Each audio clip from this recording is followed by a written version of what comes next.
Call the meeting to order. Welcome everybody to the Temple Terrace Community Redevelopment Agency meeting of February the 18th. It's good to see everybody here. I think our first order of business is to approve the minutes. Has everybody had an opportunity to review the minutes? And if so, is there a motion? Move to approve. Second. Motion and a second. Any discussion or corrections to the minutes? If not, all those in favor say aye. Aye. Aye. Opposed? No nays. Minutes are adopted. We have an update from Florida ROI Commercial Property Brokerage. Eric Odom and John Lochner are here to provide an update. Hello. Good evening. Council members, appreciate the time. It's been a while since we've had a discussion about the properties. And I'd like to introduce John. John's been with us now for about 3 years now, John? Yep. John's handling all of our inbound leads, and you probably would remember the Colonel before. The Colonel's moved out of the area, and so John's is helping us now on the parcels. If you would be kind enough to put up the presentation. We have almost 3 years of history now with the, is it up?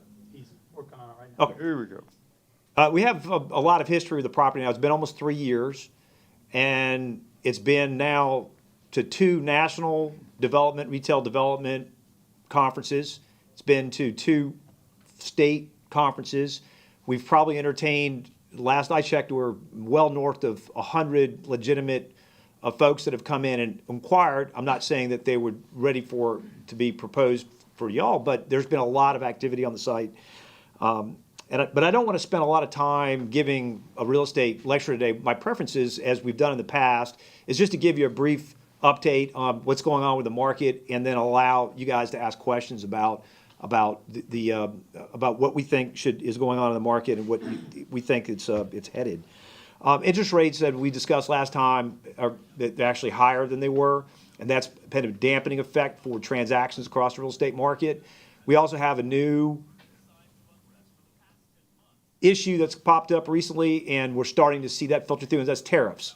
The tariffs, the National Association, the Builders Association sent a letter last week to the president asking him to lower tariffs, particularly for housing.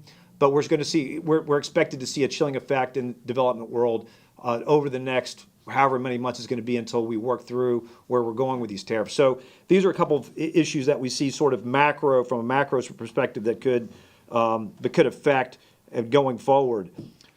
Sellers right now, there's a difference in sellers and buyers in the market, so we've seen decrease in transactions, and of course construction costs have been considerably higher than they were when we took on this project, and so you've seen considerably lower numbers of transactions. That doesn't mean necessarily that there's not an appetite in the market. There definitely is. The challenge is you have tenants or developers, buyers, sellers. They're here and they're not at the same place. And so we're sort of working through this. The market tends not to like change. Is when things stable, even if the rates are higher, they'll adjust to that accordingly and we'll free up some of the market. But right now we're in a period that's of a lot of fluctuation and a lot of uncertainty. So really the last 6 to 9 months have been tough in the real estate market, particularly as for development.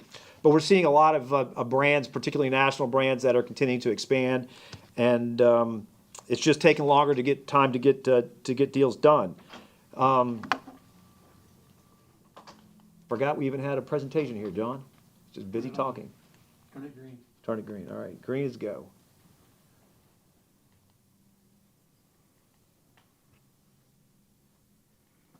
So we've talked about some of this. Retailers, they're expanding, but there is this reality of the difference between what sellers think they should be getting and what buyers and tenants need. And we're just working through that. It's just going to take some time to adjust to that. And retail is still where it's happening. We're not, the amount of growth that we've had in the country from population, and particularly in the state of Florida, has not kept pace with the development. It's outpaced what the development has been.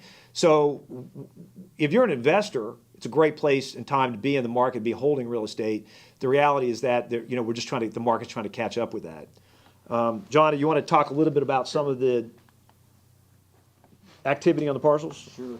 So specific to the parcels, this data is out of LoopNet. That is one of the listing sites that the parcels are listed on. This is for 8447, and it shows the number of daily views, or views per week. And you can see that it's not a lot on 8447, but when you get to 8901, you can see a significant increase here. So the type of interest we've had, the inquiries we've had run the gamut. And obviously, a lot of these types of businesses are not compliant with the city's CRA here, but some of them are. And just wanted to give you an idea of, the wide variety of interest in it. Specifically to 8901, we do have some parties that have taken it to the next step. So we're either in the process of vetting the developers or they're submitting information to us. So we have a pickleball upscale restaurant venue developer. We have an upscale restaurant developer. There's a national retail developer, and actually a hotel developer and a multifamily developer interested right now.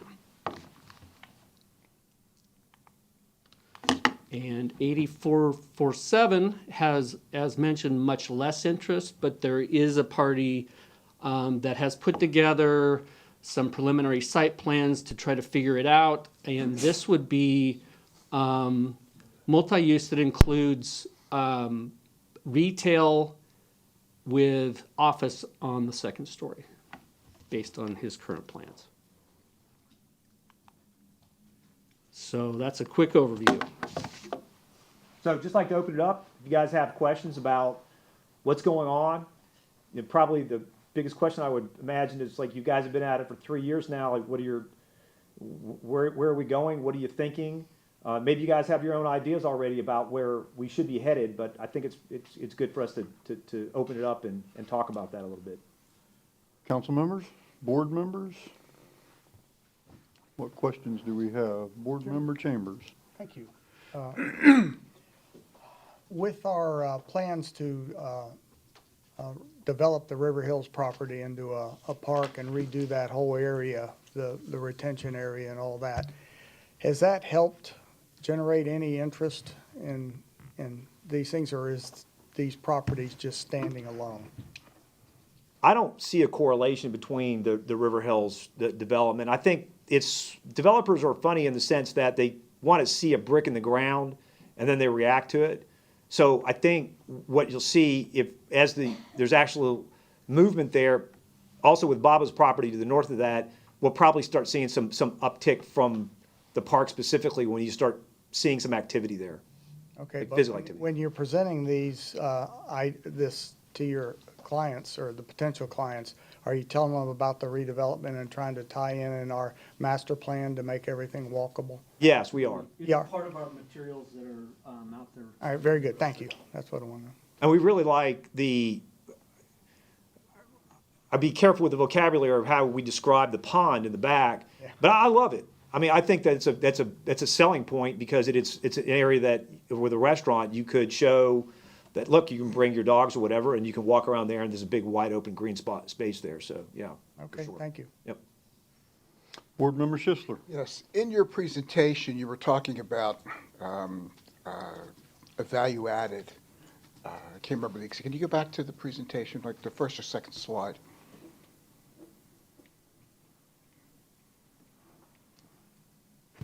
Yeah, the value added, the strip cell remains hot, especially with the value added component. Can you define that a little better for me? Oh, yeah. And really, you guys are tied to what's going on in the retail investment market because that's sort of what dictates things. So it's really more of an indirect than a direct causation for you. Value add would be Baba's property, where he's coming in and trying to make an improvement in the physical appearance of the property and then trying to backfill with tenants. Yeah. And obviously, it's going to help us when you start seeing some activity on the leasing side there. My understanding is he still does not have his CO. Yeah. Yeah. Okay, thank you. Allison? No, I don't have any. Nothing? I can't think of anything right off the top of my head that I don't know the answer to already, so. Okay. But thank you so much for being here. We do appreciate it. Obviously, on your list of people who are interested, there's some of those that we would be interested in and some of them that we could probably tell you right now that we're not. But I think you have a good feel for that already, and our community development director certainly has a good feel. He's been dealing with it for an awful long time, so. Okay. Okay, great. Wonderful. Thank you Thank you so very much. much. Thanks for being here. Next, we have a status update on the CRA from Community Development Director Greg Pauley. Good evening, Mr. Pauley. Good evening, sir. Good evening, Board. Once again, Greg Pauley, Community Development Director. I have a very brief presentation for you this evening.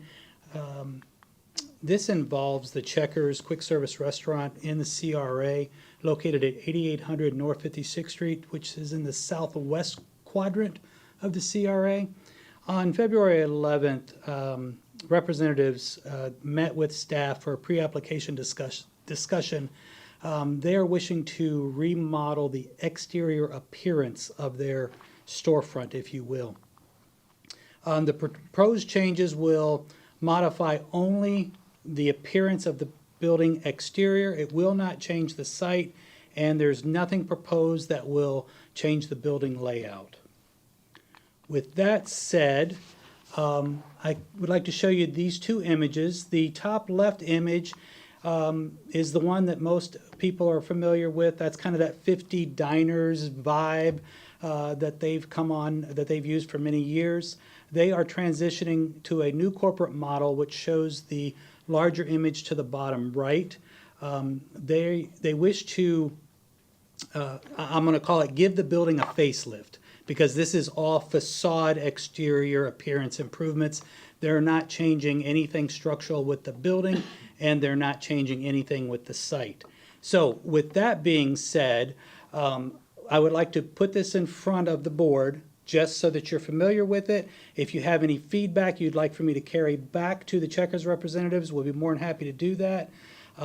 At this point, it probably looks like they'll be able to go straight to permitting for this project.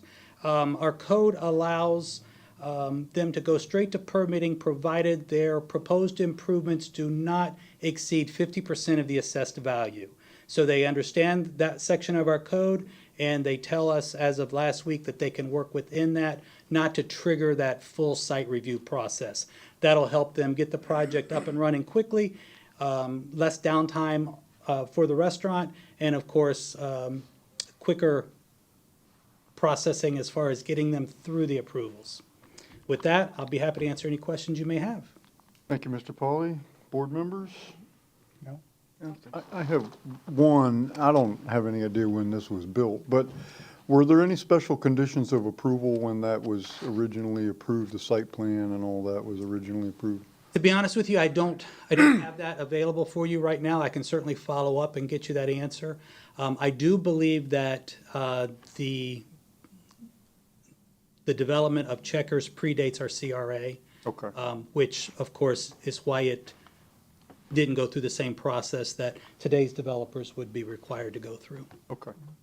I mean, they're not asking for permission anyway, but. I No, mean, it's well, obviously, they're asking for permission from the city as far as the, I'll call it the facelift Yeah, improvements. but this is an But upgrade to the building. It's gonna, I mean, this is a good thing. it's absolutely a good thing. I just didn't want a bunch of hammers and shovels and other work going on and have you not understand what's going on. Yeah, no, I appreciate that. But yeah, I see this as a good thing, so, Very good. good. Yes, Council Board Member Fernandez. Well, I have something that I would like to ask the other board members about the CRA area. Is it to do with this item or a new item? No, not Okay, this item. So let's make sure we're done Yes. with this one, and then we'll let you, we don't have anything else, so. Are we done? I am done, sir. Again, I kind of float the question. If you have any comments or concerns regarding the remodel, I'll be more than happy to carry them back to the contractor. But without any objection from the board, I can go ahead and give them a thumbs up to proceed. Thank you very much, Mr. Pauley. Thank you. Board Member Fernandez. So we had some conversation at the last council meeting about the park project for the River Hills Park space and the use of that. And so I want to float some thoughts. And that is, my husband and I, when we travel, we go to Jacksonville Beach, Hollywood Beach, Fort Myers, the Gulf Coast Center. And in those locations, they have a stage. It's a passive stage. You bring all of your own equipment. It's concrete, outdoors. And you have your green space around it. It's a gathering space. It's not huge. And I was thinking that for me, and based on the feedback that we got from various people, it seems like the park on the river that we're looking to develop would be best served, or the community would be best served, keeping that a very passive, nature-forward park with access to the boat ramp, access to a kayak launch and things like that, but not a band shell and very loud activities. But in the space, the open space that we have in the downtown area, that location would lend itself very well to having green space with a splash pad or a playground, with a stage. And I did get some pictures for reference from Hollywood Beach. The city there was very nice to send me some pictures, and from Fort Myers Gulf Coast. So this is Hollywood Beach, and you can see it's just a green space with a stage in front of it, but they keep it pretty activated. And this is they happen to have a boardwalk and a beach, so you've got the space people would walk on. But it's a concrete stage, and they do all kinds of entertainment there.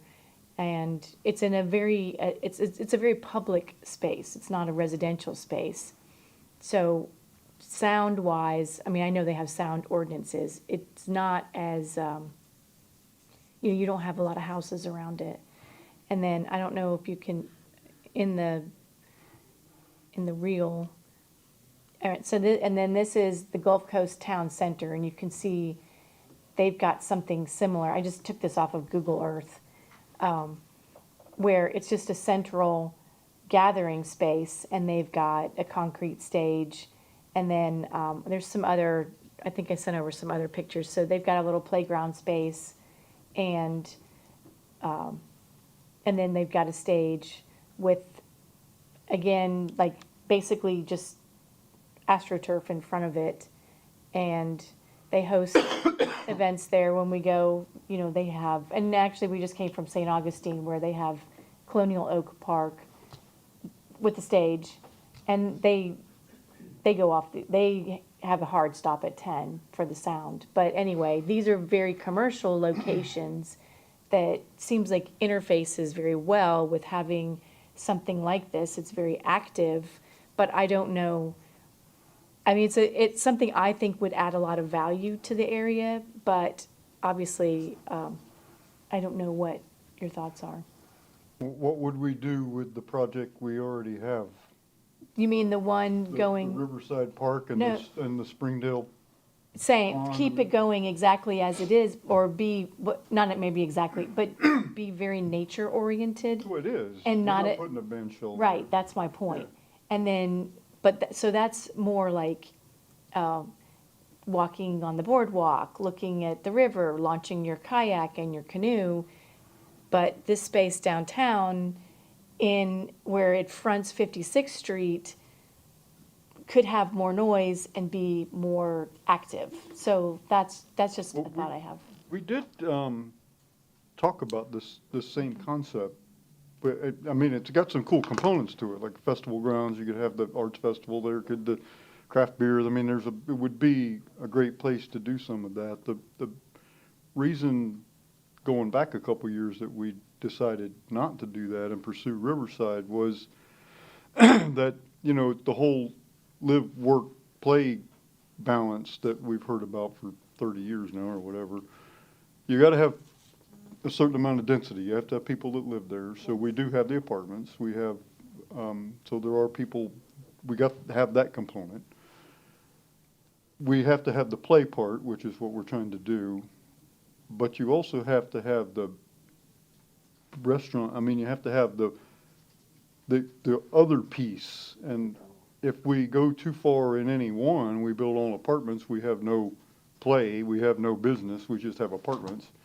If we go all businesses, we've just traded a new strip center for an old one. If we go all green space, what's down there when there's no festival? Now, I don't know, maybe I'm misunderstanding what you're talking about. Are we putting like a perimeter of, like small restaurants and food trucks or, those shipping crate things? Right. I don't know if that's what I mean, any of that, I don't have a very rigid concept. I just have an idea, and I don't know exactly what the space itself can support. Size, it's, the size, what can go around it. Right. We've got Enigma certainly in the works, which, if you go to Gulf Coast Town Center, you see there are restaurants alongside nearby, but there are also restaurants that are just off a little ways that you eat and you can just walk over. The same with Hollywood Beach. There's restaurants, there are some right there on the perimeter, but there's others that are around that you're not necessarily adjacent to the perimeter. Well, we can certainly do whatever the council's preference is as far as brainstorming it. My only concern is I think we're committed to the Riverside Park project. We've already spent money on that, and we're already and that area needs to be done something with anyway. Even if we did this, we'd have to still do something with that underutilized property. I would agree. I'm not suggesting. Yeah, so this would be in eliminating addition to that. Yes. Yeah, I Yes, understand. because that project also wasn't very suitable for residential purposes. It makes the most sense. Yeah, as I just green think, space. but now I understand better now. I just don't want to scrap all the work and money that we've already spent with the pedestrian master plan and the, the No, concepts, but I understand this would be. Yeah. Okay. The other thing is the funding piece, which I know always has to come later, but Well, that We're- would obviously be part of the discussion, and would this be economically viable to do? I mean, I totally think it would add value. It's more of, does it shift us too far in not allowing us to develop enough? okay. So, Board Member Schisler. My comment on that would just remember that the ability to develop Riverside Park was based upon the ability to sell those other two pieces of property eventually during the life cycle, because in 2035, 2036, that nut comes due, and under the current scenario, selling those two properties has essentially a zero net impact to the city, because TIF and everything else going along with it. If we pull that out of the mix, you're looking at a potential $1 to $2 million, maybe even more, $1 million worth of potential sales of that property. I can't remember if that's the exact amount. I'm trying to visualize the spreadsheet. I can't. But it was somewhere between $1 to $2 million that the city would actually have to come up with to satisfy the final debt in the end in 10, 20 years, 15 years, whenever that note comes due. So that would have to be something we'd have to consider. Conceptual-wise, it sounds interesting, but just remember there's a significant financial impact, not just to build out, but the loss of those revenues. We can absorb Riverside Park.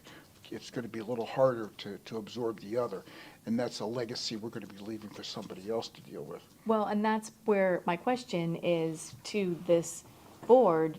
Is this something that we can ask staff to look at the viability of maybe building something like this? For one thing, just on the surface, it provides value to the whole development because it creates a destination that can withstand a lot of programming. But again, if it's overbuilt in that area and we don't have room to put any businesses around it, we have another issue. But so I guess what I'm asking this board is if we can ask staff to give us some idea of, would this even be a viable project? What it would look like if we took that property and took some of it basically off the commercial development and I don't know, and maybe the parcel that's 8447 that has such small interest is a better location, but I don't know. I'm just asking this board to consider if you would be interested in asking staff to give us some. Well, I would, I'm sorry, I don't mean to speak before the others, but we're running out of time, so I would suggest that perhaps this body, as the CRA board, make a recommendation to ourselves that we bring this issue back up at the council meeting under new business. I think that rule-wise, that would be appropriate. It takes the 4-minute timer off of us, allows for a little more robust conversation. My gut is, to your question, I think the idea deserves to be discussed and fleshed out. I'm not in favor of just taking the sticky thing and putting it on Carlos. I think that the next step should be for us to workshop this, or, there's some of this work we can do. We don't need to make them do all the work. We can do some of this. And we know what the property's on the market for, and we know what the range of potential property taxes. I mean, we don't know exactly because until it's built, but we got some idea, and what the anticipated life of the TIF. I'd like to go back and review that spreadsheet, because I don't remember the. Yeah, but I mean, that would allow us time to. We can do that Yeah, ourselves. that would allow us time. I mean, personally, I think I'm in favor of having this discussion. I just don't want to take the sticky thing and dump it on staff. We've got them pretty loaded up already, and we're getting ready to roll into budget season, so, that's my 2 cents, but I think we should discuss it at new business if that's. Can I make a motion that we recommend to city council to discuss this under new business tonight? Motion? Second. Motion and a second. Is there discussion? Board Member Kravitz, you haven't had an opportunity to chime in. We have a few minutes left. Do you have any initial thoughts? My only thought is that I think it would be really interesting to explore sort of a mixed-use approach where we become a landlord for part of it and then use another part of it as a public space. So something mixed where you're also retaining control over who goes in and how it's used. That could be very interesting rather than selling it. But, Board Member Chisler's point about the financing is, of course, also really important. I'm not sure if the rentals would be able to compensate for the loss of tax revenue or sale revenue, but it's worth looking into. Mayor, may I give a data of real estate? If you can do it in about 90 seconds, we'd be, but you have to do it from the podium. Great idea. Great idea. I agree with both of those. One of the challenges we've had is trying to get a non-spec building of basically 10,000 feet there at that 8901 space. If you were to do a park there with the band shell, we have a better chance of getting, say, a 12 to 1,600 square foot restaurant space that would want to have access to that park. It would make it much more marketable for us. My 2 cents. Thank you. Any final thoughts? We have about 90 seconds before the city. We do. We have a motion and a second. Any further discussion on the motion? If not, all By those, unanimous consent? all those in favor say aye. Aye. Aye. Opposed? I'll do it my way. Thanks. Okay, we are going to discuss this under new business at the city council meeting. Is there any other business? Mr. Bia, anything? Mr. Pauly, board members? Okay, we will be adjourned. See you back.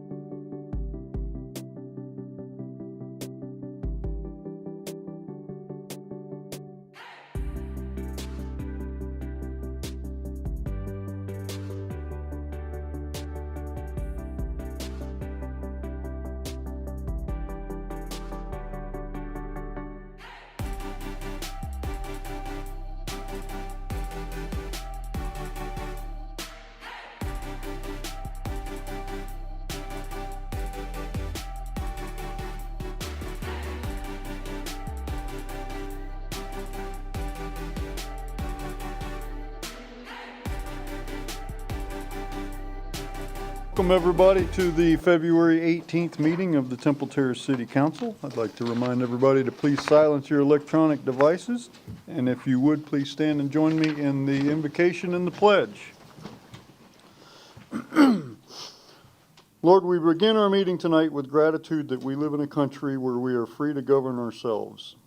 We thank you for our staff and employees who provide such excellent service to our community, and for our residents and business owners who make our city such a special place to live. We ask for wisdom and compassion tonight as we continue our work to advance the common good of all. Amen. Amen. I pledge allegiance to the flag of the United States of America and to the republic for which it stands, one nation, under God, indivisible, with liberty and justice for all.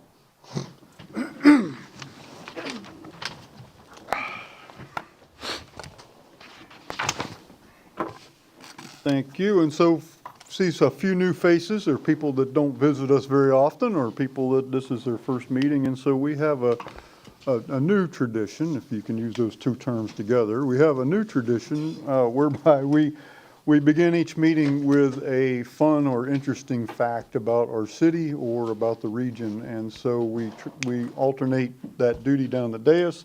And tonight it falls to Vice Mayor Schistler. So take it away. Thank you. Good evening, everyone. I chose to do my edition of the historical facts segment to bring everybody up to date on our regional bus system. Hillsborough Area Regional Transit Authority, otherwise known as HART. It has been my honor to serve as the representative for the city of Temple Terrace, as the city representative to that board for the last 6 years. And the mission of HART is to take people to places that enhance their lives. HART was created by Florida statute in the late 70s. The charter was approved by voters by referendum, which included the cities of Temple Terrace, Tampa, Plant City, who later pulled out of HART, and the unincorporated areas of Hillsborough County on October 3rd, 1979. So it is a little historic. Membership of the board of HART is comprised of 8 members from the Board of County Commissioners, 4 from the city of Tampa, 2 are appointed by the governor, and 1 is appointed by the city of Temple Terrace. HART provides public transportation for the county of approximately 1.4 million citizens and covers an area roughly the size of the state of Rhode Island, which, put that into perspective, that's a little bit bigger than most people really realize. The system operates 132 fixed route buses, of which 40 are still diesel. The other 92 are compressed natural gas, and each bus costs about $850,000. They operate a fleet of 8 vans that are used for flex service. Flex service is being where service is requested from a fixed remote location to a local bus stop or the area transit center. Temple Terrace benefits from one of those flex systems, the only 2 in the area, and that goes from a telecom Hidden River over to the University Area Transfer Center. It also operates 75 paratransit vans that are special needs passengers who live within a 1.5-mile radius of existing stops. This could be for elderly, physically challenged, all kinds of benefits. It also operates 8 streetcars that are operating downtown Tampa in Ybor City with 11 stops. Now, all this rolling stock is supported by a heavy maintenance facility on 21st Avenue that has 2 CNG charging stations. There was an effort a few years ago to convert to electric, but the electric buses cost $1.2 million each, and they only have a range of about 130 miles, which doesn't cover any existing routes within the city very well. And it takes 7 hours to recharge an electric bus, but only takes 7 minutes to recharge a CNG bus. And the carbon footprint is almost equal. There is a streetcar barn down on 7th Avenue. I'm sure everybody's seen it, right off of 7th and I think it's 12th. The system operates 2,294 bus stops, 650 bus shelters, which we have 6 of in Temple Terrace. 6 transfer stations located around the county. The closest to City of Temple Terrace is Net Park, and has 2 transit centers. The closest to Temple Terrace is at the University Area Transit Center, behind the Walmart over by the VA hospital. Now, this is all run by 819 employees, which includes 627 bus drivers and unit drivers, which are covered by unions, Amalgamated Transit Union, and 55 members of the Teamsters. And the rest is all office and non-unionized employees. All of these items and stuff supports service levels that include about 9 million revenue miles. And the fixed bus routes, that's over almost 12.5 million passengers every year.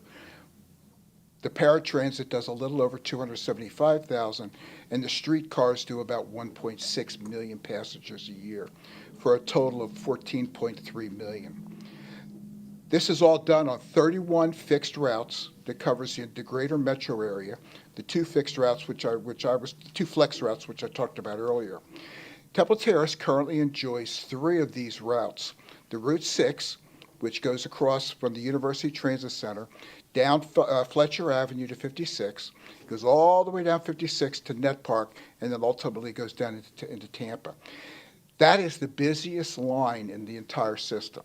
It carries about 3,500 passengers per week on a regular basis, which is even busier than the Florida Avenue route that is the City of Tampa supports and costs for free. The Route 39, which goes from the Northwest County transfer station down Bush Boulevard to 56th Street, which then turns down and goes down to Net Park. And the third route that we benefit from is Route 48, which goes from the University Transit Center through USF, Fowler Avenue, all the way down to Davis Road, loops around Amazon, loops around the new VA, which is relatively new to what they had before, and that ultimately goes down 78th Street, and it's supposed to help with the Boys and Girls Club. I'm not really sure how much of a benefit is to that, but then it goes down to the Net Park facility, and as I said before, we had the 1 flex route. Comparatively speaking, the budgets, 1983, the budget for Hart was $17.9 million. This year's budget is $117.3 million, so it's a significant increase. Funding is a perpetual issue for Hart, and the system continues to work at post-COVID service levels. We're trying to get back to pre-COVID, but that's going to be like a $30 million just physical investment in new equipment and so forth to get us back to where it was. Temple Terrace generates about 2.5% of all the revenues for the system, and it receives about 2.45% of the actual coverage / passenger services. Hart is a Tier 1 transit system that benefits all of Hillsborough County, and from my view, within Hart, I think it serves Temple Terrace pretty well. So I guess everybody's probably pretty much asleep by now, but it's just, I don't know, it's just, it beats the old Tampa Transit Company, which was, from what I understand, what was serviced the area before, but I can find very little about that in records. So everybody can wake up now and proceed. Thank you, Gil. So Hart operates the Tampa streetcar system. Right, that's the streetcars. Yeah, yeah. So thank you very much, and I do want to plug the Vice Mayor here a little bit.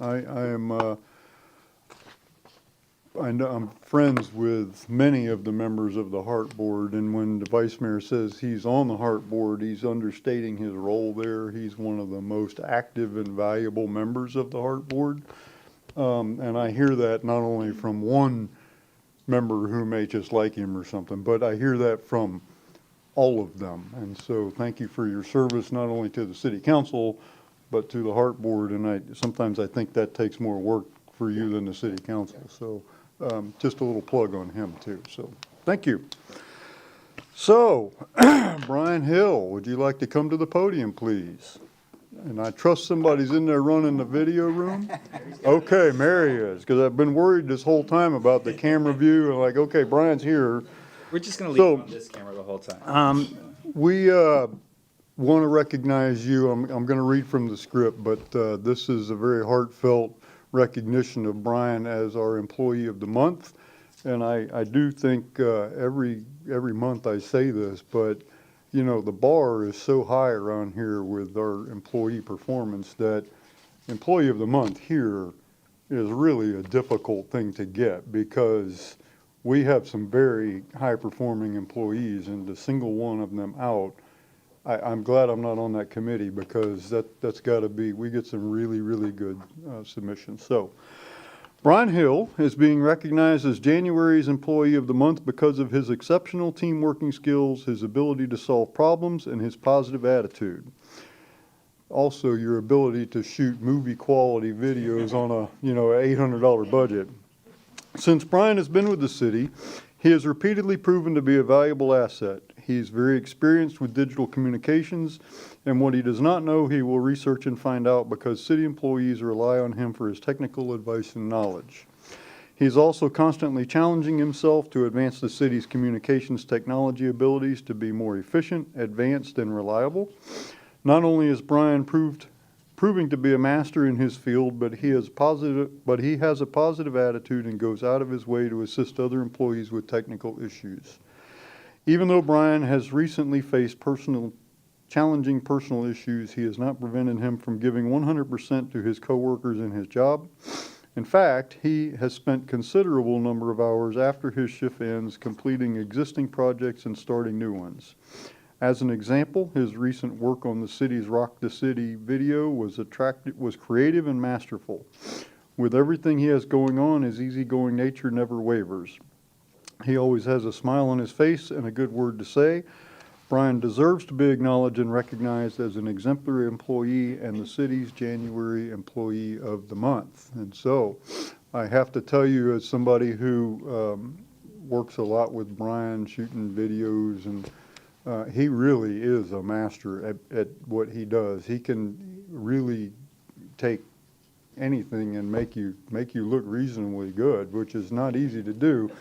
And I personally owe a debt of gratitude to Brian, because I can speak to a room of 1,000 people without even giving it a second thought, but put a camera in front of me and I can't say a sentence without botching it. And Brian has really taught me how to do that. And so I owe a personal debt of gratitude for that. So let's give him a round of applause.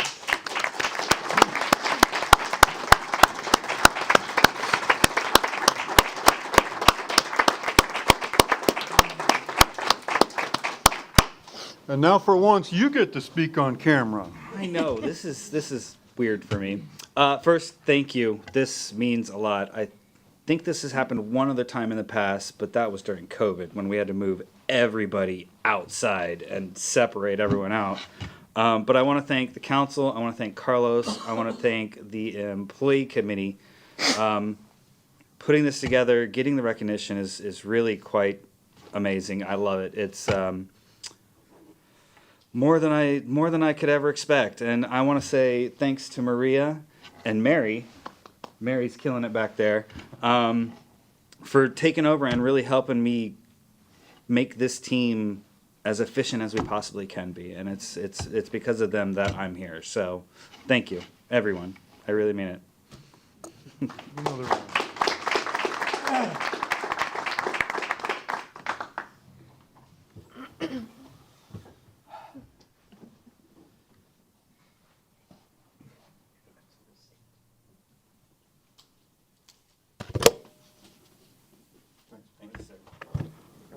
See an angle?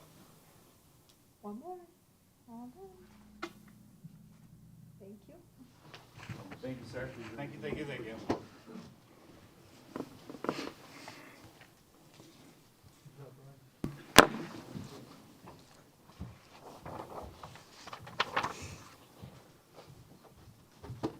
Okay, now we have a couple of presentations. Our first one is from Feeding Tampa Bay, and I'm told that would be presented by Thomas Mantz, who's the president and CEO. However, looking around the room, I suspect he's been replaced. So, good evening. Good evening. Thank you so much. And I do have packets for everyone. May I approach? Yes, please give them to the clerk and she'll pass them down.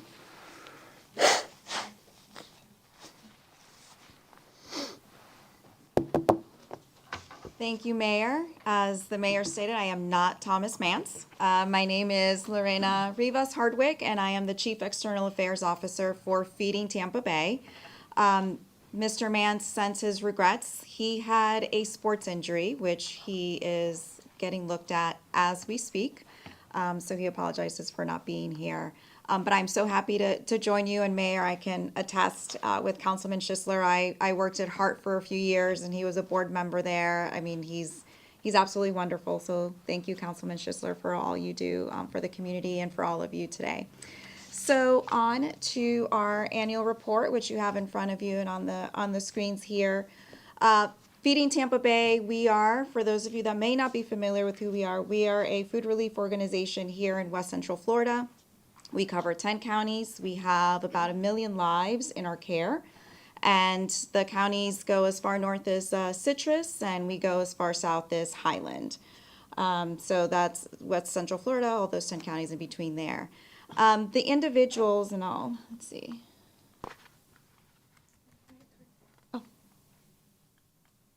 Is it still on? On this side, it may be off. Just click on. There we go. I remember someone saying, look at the green. There we go. So when I say 1 million lives in our care, we're talking about individuals that fall within what we call the ALICE households. They are asset limited, income constrained, and they're employed.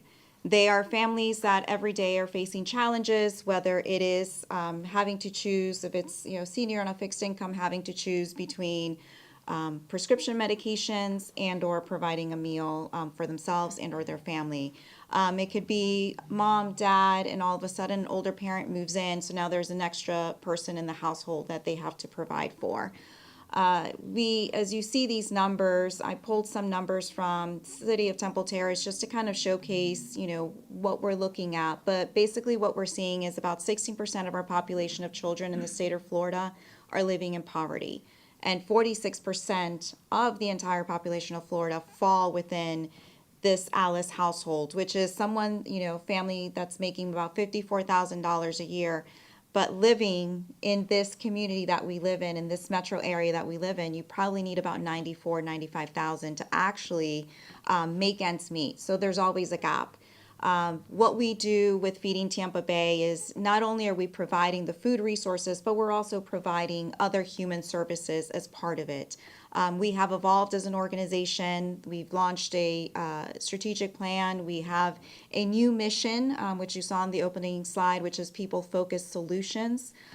So when we have the individuals coming through our organization, it's not just about food, but it's also about the other services and how we can start filling some of those gaps. Because when they're with us, there's a crisis, but food is not the root cause. The root cause is underemployed, it's healthcare, it's transportation. There's a array of things that could be going on. So we are now sitting down with them, with navigators, with social workers, and trying to resolve and bring them to self-sufficiency. As far as our county-wide numbers and our investment, this gives you a snapshot for Hillsborough County. We have about 29.7 million meals that we provide within Hillsborough County. And I will say that, we are monitoring. We don't play politics, but we do monitor everything that's happening at the state and at the federal level. I will say that for every one meal that an organization like ours can provide for food relief, SNAP does provide 9 meals. So these social services are important, and we definitely utilize them as we are communicating with our families or the individuals that are coming through. We try to get them registered for the different things. It could be healthcare, it could be SNAP and other services. We have 42 school pantries. We learned through various iterations of what became the school pantry that having a place for families to come, shop, get groceries and take home for them, children and their families, not just betters the family, but it also creates an atmosphere where there is trust within the school that is being built, that's being built between the family and the administrators and the teachers. There's a lot more communication and there's just much more connectivity. So we are very, thrilled to say that we have 42 school pantries. And I had the honor of visiting with Temple Terrace Elementary School this past summer and talking to some of their administrators and meeting the volunteers and meeting the families. And it's just an amazing operation that they have there. We have nutrition educators in every county. Here in Hillsborough County, we do about 73 classes. And Fresh Force, that is our workforce training program. We bring individuals into our facility and do warehouse logistics. We do culinary arts. And we also do CDL driver's license. If you have not yet visited our new facility that we've been in for the last 8 months, please, I hope you do. In your packet, there's a little kind of opener where you can see the layout of the facility. And I will say, Councilman Schisler, Hart very generously donated a bus to Feeding Tampa Bay. We are dreaming big on what this bus can do. We see it as an opportunity for us to use this bus and maybe go to Pasco or Pinellas or Polk and bring individuals and use it as a way of transporting individuals to come and do the in-house training with us and then getting them back so that they can then provide economic impact and return to the communities where they live.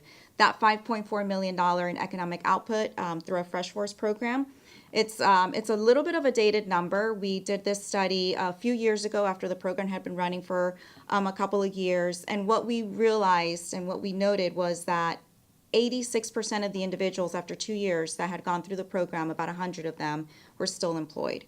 So it definitely works. It's something that we're very proud of. And I just wanted to give you a very small snapshot of the individuals to kind of get an idea of the individuals that we work with. 71% of the cohort that we currently have going through Fresh Force is making $1,500 or less in monthly income. 58% of them are food insecure.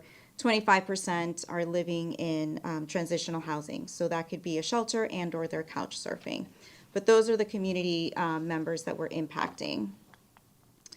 And then as far as like what's next for us and how we can best collaborate with you as a council and the city, in our community, expansion of services. When it comes to food, we work in different areas. We have a wonderful program that we're working through Commissioner Simpson's office at the state of Florida, which hopefully we'll be able to announce at the end of the legislative session. But it is putting money into various different commodities to help our growers, to help our farmers. They are the foundation and the building blocks of a lot of the food that we rescue in Hillsborough County and beyond. Programs such as capacity building for agencies. During the hurricanes, it wasn't just, us as individuals, but our businesses suffered a lot. Our agency partners suffered. So being able to have grant programs that provide our agencies with refrigerators, with coolers, with freezers, and any other infrastructure that they may need to build them back up so they can continue to receive the shipments, receive the food, and put it out into the community that most needs it. Very soon, in the next week or so, we'll be able to also announce a new project. We are getting some grant funding from a great partner, and we'll be able to actually use this to share that with our community for those individuals that did have impact within their homes and or their vehicles. We'll be able to grant some dollars so that people can start fixing. What we're seeing is that we have a lot of people living in unhealthy situations that just have not been able to have enough savings to kind of refurbish and or lift themselves back up from where they're living post-hurricane. And as far as, for us, this is an opportunity. I'm glad that I'm here. It's an opportunity for us to kind of continue this conversation of how we can, in the future, continue our collaborations. I think, we are all very connected. You know who we are. In your packets, there's information for resources, and if we can ever be of service to your constituents and, provide other resources, provide information, provide guidance, navigation resources, please feel free to connect with us, contact us, because we are here for you and to help you serve the best that you can to your constituents in Temple Terrace. And with that, I close and open for questions. Thank you, Ms. Hardwick. Thank you. Council members, anything? Thank you. Thank you for presentation, bringing this up. Absolutely, thank you, sir. Same. Good. Thank you for taking time out to tell us about the wonderful organization, and please give our best to your injured boss. Yes. But thank you so much for coming and sharing with us. Thank you all. Have a good night. Thank you, you too. So next we have a very special guest who many of you will know and some of you newcomers may not, but Ms. Cheryl Tomasino is here, who is, I don't even know how to begin to tell the history between the Tomasinos and the city of Temple Terrace, but it's a very long history and a very accomplished citizen of our city. And so we welcome you. Thanks for coming to join us, Thank you, Mayor. and thanks for being here. I was kind of your mayor for a while, now you're.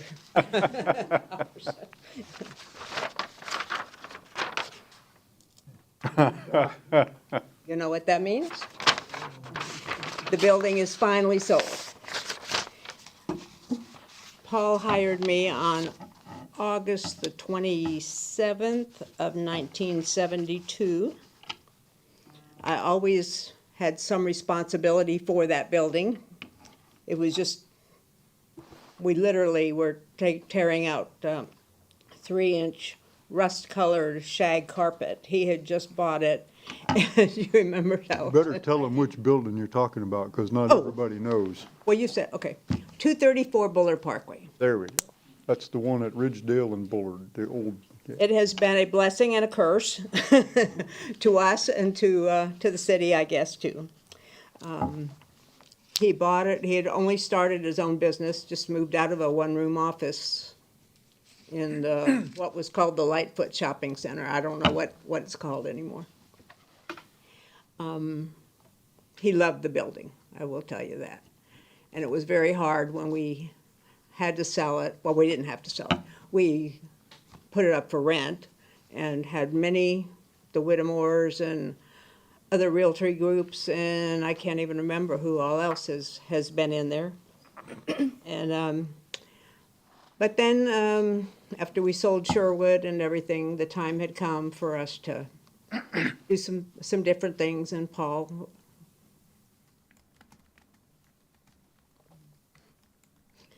I'm sorry.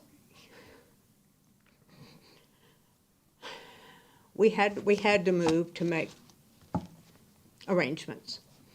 And we had family in Ohio, and we still have family in Ohio, and it's going to be hard to go back once you get back down here. It's just, it's special. But we did love the building. We took good care of it. We have tried to take good care of it, although I know not everybody would agree with that. But when you're 1,000 miles away and you don't have X-ray vision, you can only do what you can do. We have many, many happy memories of the building. People, I'm not sure who I know around here yet, that Christmas time, well, usually the weekend after Thanksgiving or the weekend after that, we would have all the elected officials in Hillsborough County invited. And many of them came. And we had, James, how many big reels of cable or cable reels did we have out there with TVs?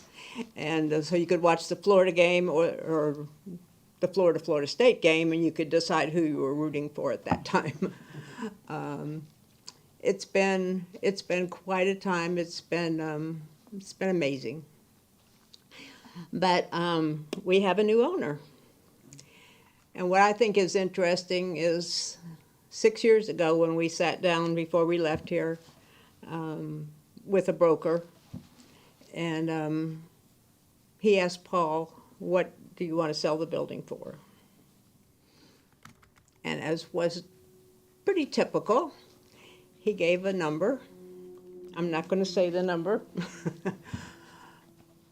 but I will say that 2 weeks ago we sold the building for that exact number. That was a God thing.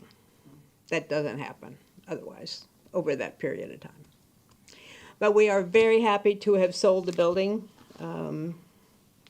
And we have the new owner of the building here. I've invited her and her mom. Would you like to stand up and introduce yourselves? You have to do it from the podium though, so we can capture you on, nobody will be able to hear you. Welcome. Welcome. Thank you very much for having us. My name is Juliana Grande, and I'm the daughter of Dr. Julia Barriga. We are a pediatric practice that is located right now on Bush and 50th. So we were lucky to find a very good location in Temple Terrace from Ms. Tomasino. So we just made the purchase, and we are working and planning to keep the building renovated, and we're going to build a pediatric office with 18 exam rooms. We're going through architectural designs at the moment, and of course requesting permits and all that good process to help our community. And we are lucky to be in a city that has grown, and we've been in this area for 25 years.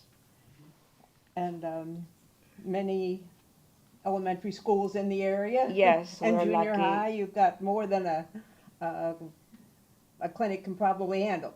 Yes, yes. Many of our patients go to Temple Terrace, River Hills, and all the different schools around our city. And this is Dr. Barriga. Doctor, Very welcome. nice meeting you. Thank you for inviting us here. And I'm glad that we did this purchase because we've been serving this community for the past 25 years, seeing all kinds of patients that live in this area and trying to do our best. Our office remains small compared to all the necessity that we have here. We try to find more services for them to do the best that we can and use all the resources that are available. And now it's time to grow and help all these families. And then we appreciate that I feel that there is a very good environment where everybody's going to like observe or pitch in to make this possible on behalf of these children that we're being watching and taking care of health-wise. I'm sure it's going to be an asset to the city, and that makes me extremely happy, because that was a big concern. And we had other proposals, other offers, but this to me is like the perfect, and keeping the front of the building, I mean, how much better does it get than that? So we're very pleased that you're able to do that. And Thank you. We hope you Thanks. will contribute to the city like we did. This has been, Paul and I were married in '79, and we lived within the city. Well, we eventually lived within the city. We had to bring the city to us. And it's just been a real experience, a fabulous experience. And it's a great staff to get to know. Thank you. Very well. Thank you very much. We're glad. We're Well, very thank happy. you and welcome to the city. Thank We're you. very happy to have you Thank you here. very much. Thanks. Thank you. And I'm gonna come back when it's finished, because I want to see the building. Very well. Thank you. You're invited, and Yes. everybody else. Too. We will let you know when it's Yeah, finished. have an Yeah. open house, right? Yes, we Yes, will. yes. Yes. Thank That'll be you. great. Thank you very much. Thank you. Thank you for the privilege of us being citizens here for a long time. There's no place quite like Temple Terrace. I can tell you the little town I lived in is nothing like Temple Terrace. But I'm trying to learn to make a difference there too. So I thank you all. Thank you. Well, thank you, Mrs. Tomasino, and you certainly have made a difference in the city. You and Paul, the stories you've told me, and some of them I lived through towards the tail end of that, but we miss you. we're glad that you can finally close this chapter. I know this has been weighing on you for a long time. Yeah. We're happy to have new citizens in our city, and we wish you all the best always. We think about you, and our door here is always open. Yeah, we closed on a Thursday, and the following Sunday I was at church, and someone looked at me and said, "Wow, you look great." I said, "Well, there's this weight off my shoulders." And there's nothing that compares to that, but Well, if the council will indulge me, I'm going to go a little off script here. Would we be okay if we got a photograph with you? of course. So, council, would you please join me down at the...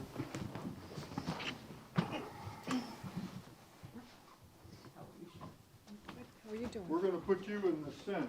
I'll show you how we do this. We do this all the time. So you stand right here in front of my nameplate, and we'll get the council members in tight. We're gonna take two, right? This will be the first one, and I got another one I wanna take. Okay. Let's act like we like her. I hope so. There you go. One more. Thank you. Now, all the city employees, please join us. Now, we're gonna have to get creative to switch everybody in. I figured you might.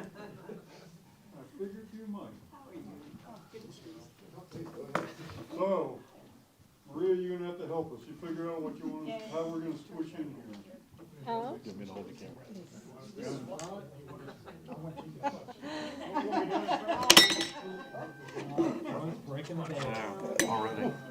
right, we may have to get, Maria, we're gonna have to get people down here.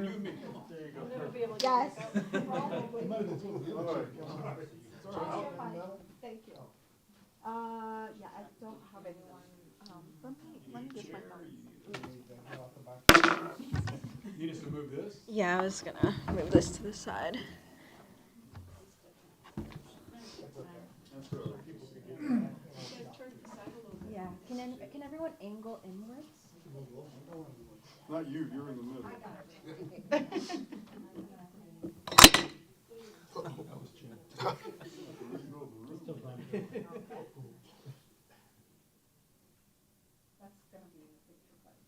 We'll Photoshop it.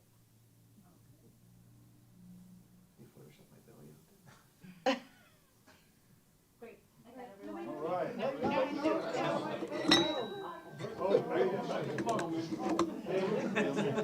Sounds like a bowl of Rice Krispies here.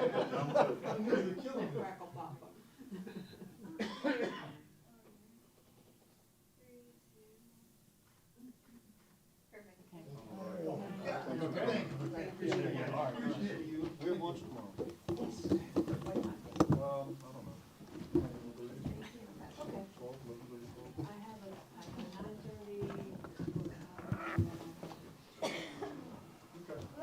Think about where you want to go.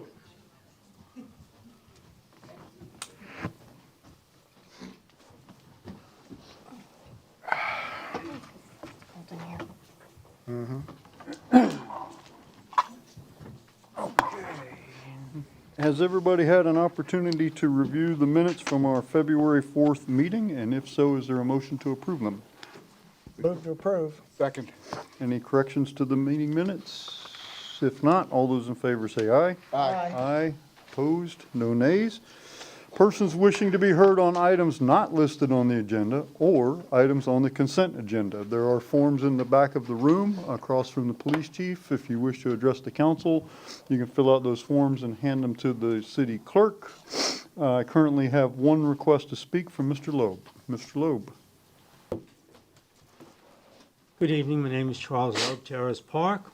And first of all, before I even take into my regular talk, I wanted to tell the Vice Mayor I heard every word and I was wide awake when he was talking about it.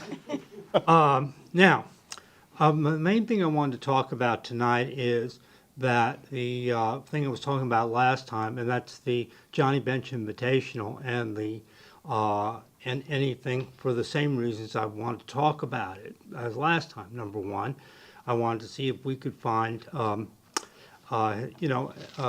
the program. That's number one that I gave. Number two, find to see if anyone else has a program.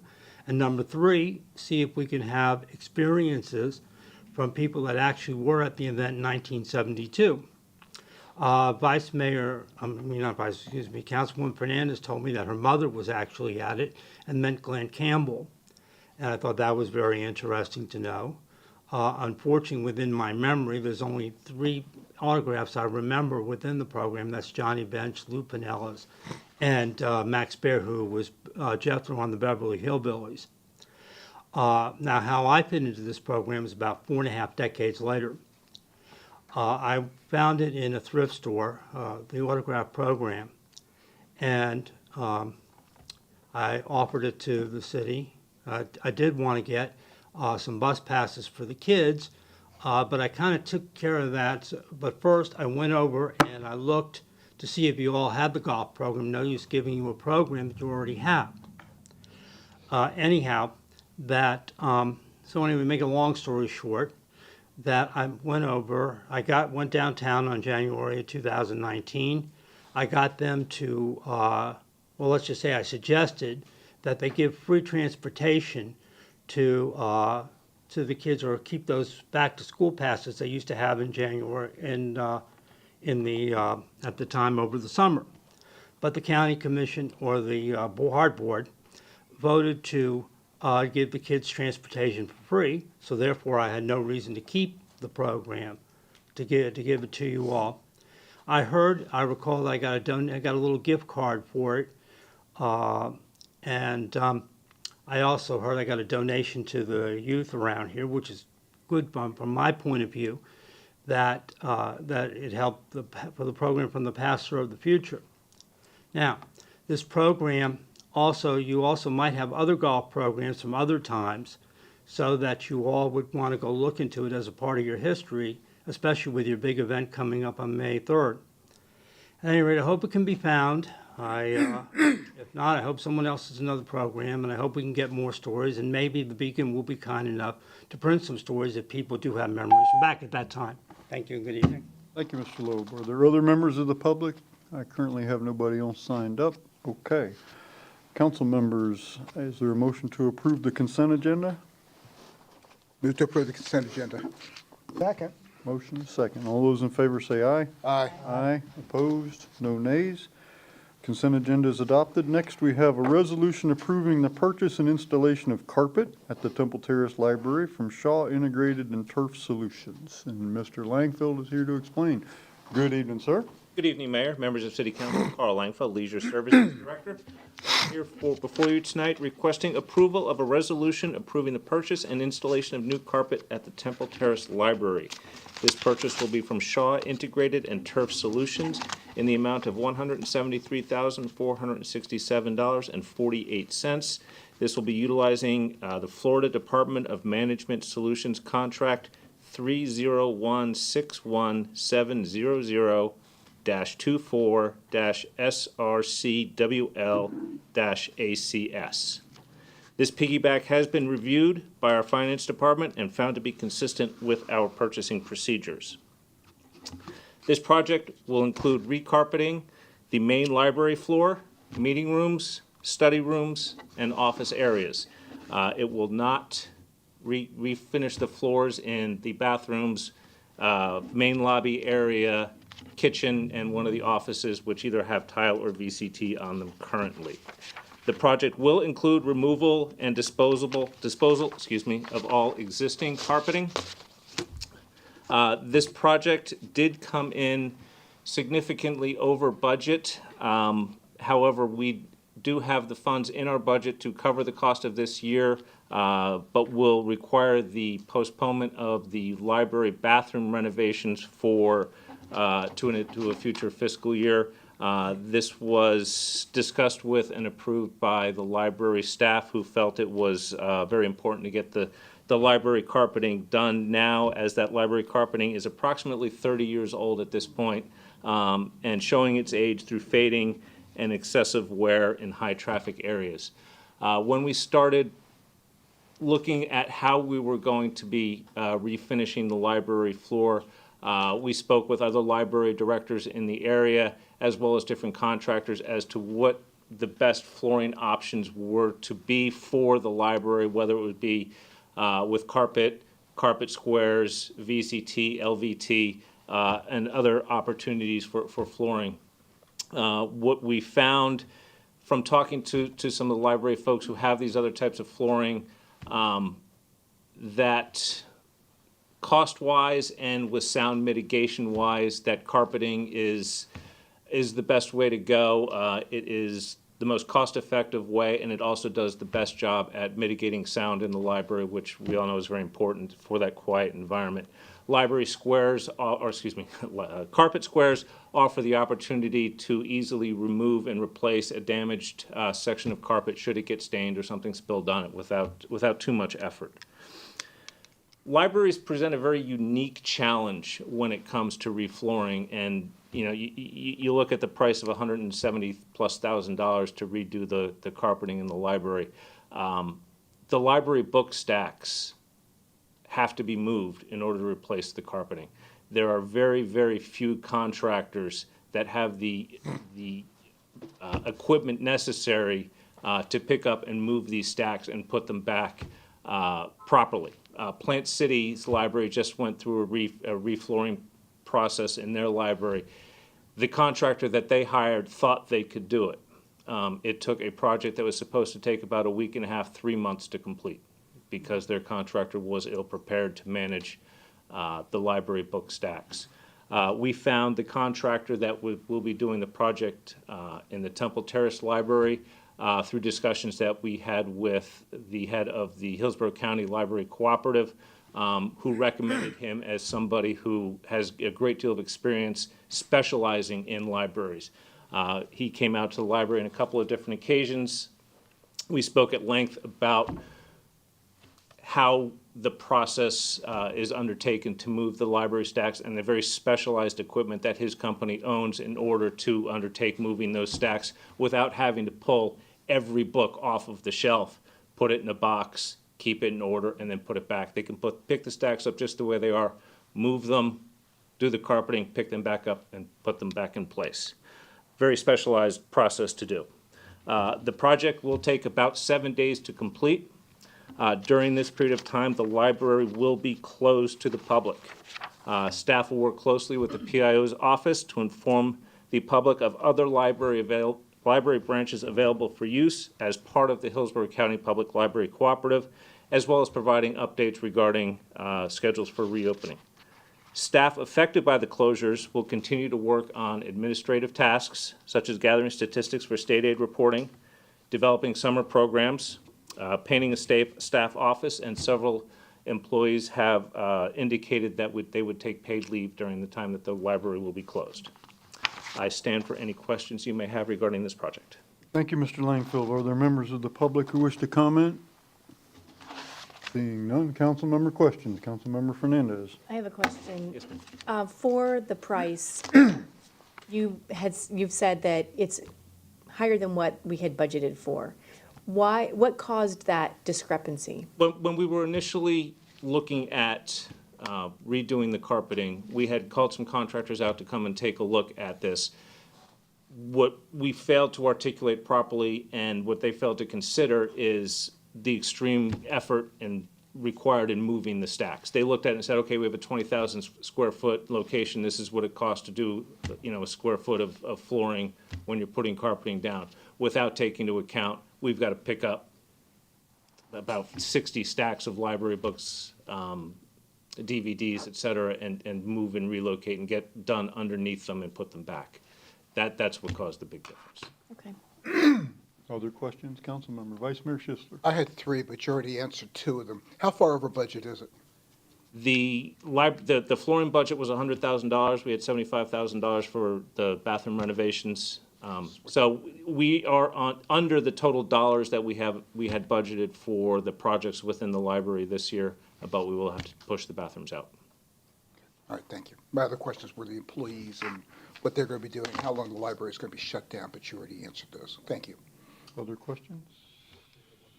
Councilmember Kravitz. Did I hear correctly? It's a 24,000 square feet? It's approximately 20,000 square feet. Mr. Langfield, just to clarify for me, I think I heard you say we are using carpet squares? Yes, sir. Okay, and the second thing, I'm figuring out the math from the background material, so the bathroom renovation, the budgeted amount for that was around 100 grand? Correct. Yes, and we did get, I'd been working with Ron from Public Works, Mr. Skolnick, who's the city's new building maintenance supervisor. He's kind of taking the lead on that project and bringing contractors in to get quotes and whatnot. On the Some of bathroom renovation? On the bathroom renovations, yes. So we're already working on that. Some of the numbers that have come in are significantly less than that $100,000 number, so we'll be looking for that. Will we have that a little firmer numbers by the time we By start the the time we budget? start the budget numbers, yes, we will. Yes, in fact, I have one sitting right here in front of me right now Okay. that we've already gotten. I don't have any other questions unless somebody else, oh, Councilmember Kravitz. Just another question. The contract with the service provider, is that a fixed price, or is there a risk of additional overrun when he starts work? There's very, very low risk of additional work. This was the price for the job. This wasn't something contingent on something that they may pull up when they unearth the carpet. He's gone and he's cut some carpet away and looked at what was underneath it, so he's fairly certain that what's underneath the carpet is what's gonna be found and not anticipating any cost overruns. Okay, council members, is there a motion? Move to approve the resolution, or move to approve resolution to purchase and installation of carpeting at Temple Terrace Library from Shaw Integrated and Turf Solutions. Second. Motion is second. Discussion of the motion? Just one. Yes, When you do Vice Mayor. this, let me know. I want to come see what they're doing to move those stacks, what the device looks like. That's got to be something else. Okay, any other discussion of the motion? If not, all those in favor say aye. Aye. Aye. Opposed? No nays. Resolution is adopted unanimously. Thank you, Mr. Langfield. Any carryover council business from previous meetings? Carryover council business. I have one thing. Oh, did you have something? I have just a short report. Councilmember Kravitz. Okay, so after the recent discussion about the city flag, I went ahead and scheduled a meeting for the public on the 25th of February, 6 p.m. So if anyone would like to come by and attend, sorry, what? And it's going to be here in the city council chambers at 6 p.m. So I was happy to get such a lovely room for that. And we have an email that's going to be going out. And I also spoke with Maria, which was very lovely earlier today, about how we were going to go about managing the process. She's looking into finding the older flags that were submitted and trying to reach out to everyone who submitted a flag previously, make sure that they're included in this process if it's possible to do. And we're going to be moving that along bit by bit. I also spoke to the Centennial Committee, asked them if they wanted to be involved, and didn't really get all that much interest on that. So they said that they have their Centennial flag. They don't really need the city flag for anything that they're planning. So my intention right now is to have the finalist designs by Flag Day, which is June 14th, and then have the final vote on the 4th of July. So I thought that would be very nice. We're going to have a lot of people out on the golf course, and I thought we could have a little booth out there and everyone could see the actual physical flags, the final contenders. When they're ready, we'll have a run of them and we'll put them out there, and then anyone who hasn't voted prior to that can cast their vote in person on the golf course on the 4th of July before the fireworks. So that would be very festive. And since the centennial year extends for the whole year, that also lines up with that objective. So that's just the current situation on that. And I've been talking to Fred over there, who's been a great help, and also Mark Fetterman, who's been a great help. And I imagine that the level of citizen interest is going to pick up once the publicity campaign starts going. And Maria's also going to help with that. I don't know if she's in the room, but she's going to help. There you are, Maria. She's going to help with the Facebook presence, which I obviously don't have, and all the other internet-enabled social media outreach efforts. So I'm very grateful for that help and for her effort, and I'm really happy that she's on board and part of the team. So that's, even though she's only been at her job for a couple of weeks, she's been incredibly helpful so far, and I'm really looking forward to getting this moving. So if anyone has any comments for me, I'm happy to take them on board. Otherwise, that's just a status report. Council member? Council members? Anything? The only thing I would, just, I'm sure you're doing this, but just let's want to make sure that Mrs. Rodriguez is working under the umbrella of the city manager. So we have to make sure that city manager is plugged into this dialogue as well. So, good. Well, thank you. I will absolutely be Good. relying heavily on on Mr. Bahia, so I look forward to that. Good. Sounds like good progress. So thank you for the update. Appreciate that. Very good. I do have one item. It concerns the golf course, the country club. As you know, city manager and I have been meeting with them. I guess we started out bi-weekly and now we're monthly now, which is fine. For probably a year or maybe even longer than a year now, and they've been very good. They've been very open. We've had some very good discussions. They've been very clear on what they were going to do to increase revenues. And they've done some good things. I think they've taken the right path on some of it. They've done some membership drives. They've done some open houses. They've increased public rounds of golf through Golf Now. They've improved the course conditions. The course is much better than it was before. I guess they've increased the banquet utilization. They've got a terrific golf pro in there. So they've taken some good steps. And as a result of that, their revenue has increased. However, what hasn't increased is their payments to the city.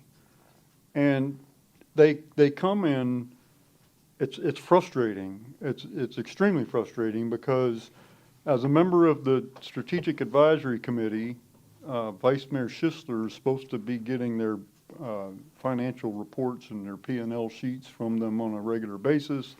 He doesn't get them. He continually has to go demand to get them, and we don't get them. Even when we ask for them, sometimes we don't get them. At the last meeting we had a week or so ago, they were paid up through September. They hadn't paid October, November, December, or January. Now, to be fair, January probably wasn't quite due when we were meeting, so I hate to throw January in there. But they're 4 months behind, and they offer no explanation for this, and yet they keep telling us how good their revenue is. And if their revenue is so good, and this is the frustrating part, we've had this conversation like a broken record every month. We know you're paying your other vendors because you wouldn't have any food to cook if you weren't paying your vendors. You wouldn't have any alcohol. You wouldn't have anything. So we know you got to be paying the other debts. Why are we the last check you write, and you only write the check when we hound you to death? And so they offer no answers. They just go, I don't know, I'm going to have to tell them they better write the check better, and it's every month it's the same story. Now, as has happened before, the day after we had this conversation, they brought a check in to pay October and November. But they're still behind now December and January, and I know when we meet with them in March, it's going to be the same thing. And so I don't know what action I expect to come of this discussion. I really just want to let you know that it's very frustrating and it's not getting any better. Even though their revenue has gone up, they still won't pay us, and they offer no excuse. I also know that they have very little money in capital reserves, so if something significant breaks down there, we're going to be doing the same thing that we've done for years, and that is they're going to be here asking for us to help them come up with the money to fix this because they're so important to the city. This is not a thriving situation. This is why aren't they willing to pay the debt? And we're writing a check to the bank for this loan.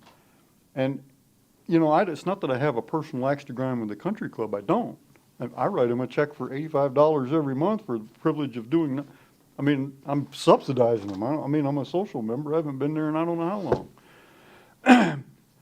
But I am adamantly opposed to our constituents, the taxpayers of this city, paying taxes that are being used to hold up a private club. I am adamantly opposed to that, and if they can't pay the debt that we're paying to the bank, then we need to close them down and take it over. At least at that point, we can tell the public, yeah, your tax dollars are going to support this golf club, but it's public. You can go there and get a hamburger, you can play golf, you can do whatever. I mean, yes, your tax dollars are going towards it, but it's a public facility. You're not holding up a private club. And I don't want my tax dollars going to that either because I don't golf, but at least that's a legitimate, so anyway, I'm frustrated, as you can tell. And if the circumstances don't change, I will be asking for this council to, let's vote them out. Let's just terminate the contract, kick them out, and we'll take it over. So I don't know what your thoughts or feelings are on that, but Okay, I can start. yes, Councilmember And, Chambers. Disclosure, I'm a full golf member of the Golf and Country Club. And I used to be on the board years ago before I was on council, and that would be a conflict, so I have not been part of any of the negotiations between the board or the city because that's not my role as council. I have asked last week if I could share some of this information because my feeling is I do not think that most of the board members know there's an issue. Now, whether that's a fault of people on the board, I don't know. But I don't think they know. I think I overheard one last week talking to a member, and the question was asked, is the city being paid? And the answer was yes. So I don't know that detail. Well, one of the other problems is their board meetings are on the first Tuesday of the month, which is our council night, so none of us can go there. You know, Councilmember Schisler is our liaison, or mayor could go there to see, and we could ask them to come in, the whole board, to do that. But a couple comments. Any citizen right now can play anytime. There's no restriction. They are not a full thing. There's Golf Now, which is a thing. They're not a private club. There's also member and non-member pricing in the restaurant. So non-members can go up and eat. It's a slightly more expensive than if you're a member. So some of those arguments, they've been trying to help that so the citizenry, rightly so, can utilize that facility. But I think it's still somewhat of a communication issue, and I understand it's not us. So when I say us, this group and the city manager, but I still think there's more talking could be had. So that's just my comments on it. Thank you, Councilmember. And in a month or two, when they have the general membership meeting, I don't know the date, but it's coming up, they get a new board members and a new president. So I don't know who that would be, obviously, so. Thank you, Councilmember. Any other comments, Vice Mayor? And full disclosure, I too am a full golf member with the club, but I agree with Councilmember Chambers. I don't think that everybody there knows their status, but it's very difficult to communicate with that because we can't go to the meetings where you would just, and when anecdotally we have an opportunity, we share that information as much as we can, but then again, everybody's talking different things. I would like to suggest we just invite the entire board to come to a council meeting and ask them to come in. Let's talk about this before the general membership meeting. So Councilmember Fernandez. my suggestion would be, I agree, inviting the board here in their entirety. However, if the general membership meeting, I'm a social member, for disclosure, I don't golf either, but if the membership meeting is coming up soon and there will be a new board at the club, then I think we should have the new board come in, because if we have them come in before that, and then it's just a month later, if there's a new board, then we're gonna do it all again right then. But I also would like to know if at any time we're going to entertain some discussion about the future of the club, that it might not be a private country club, or it's a hybrid right now. But what that means for the lease of the land, what that means for the land use, I'd like us to know specifically legally what this land could be used for and what it needs to be used for to maintain it and not have it revert back. Oh, we can answer that right now. Yeah. Mr. Beal? So my recollection of the lease is that it provides for two uses, which is a golf course or a public park. Yep. Aside from that, then it would probably revert to the heirs, should we want to do anything else. Okay, well, I'm just saying, Yeah. I'm not saying that we do something about it right this minute. I'm saying, as part of the discussion, we have to know, as a city council, that that's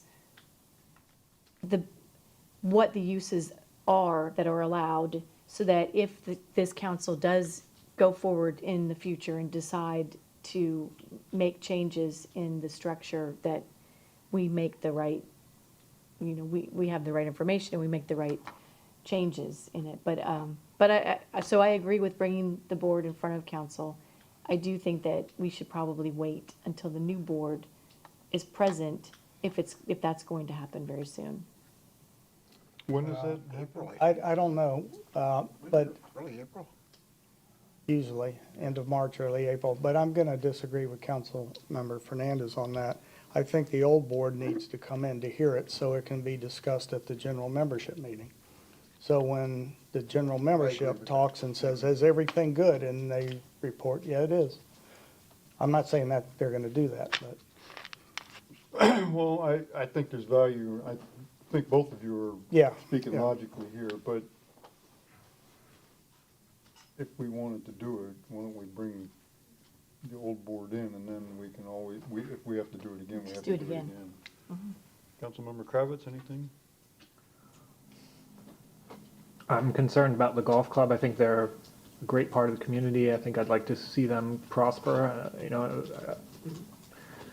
Ms. Fernandez can probably address this topic better than I can, but right now we have an asset on our books, which is the loan.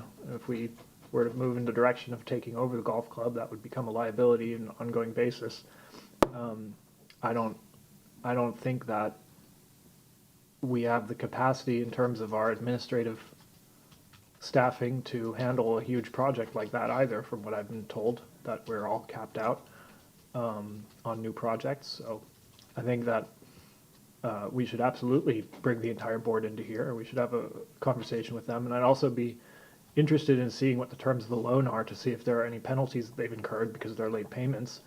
I think that we should enforce the terms of the loan, but I also think that... If we enforced the terms of the loan, they would have been out years ago.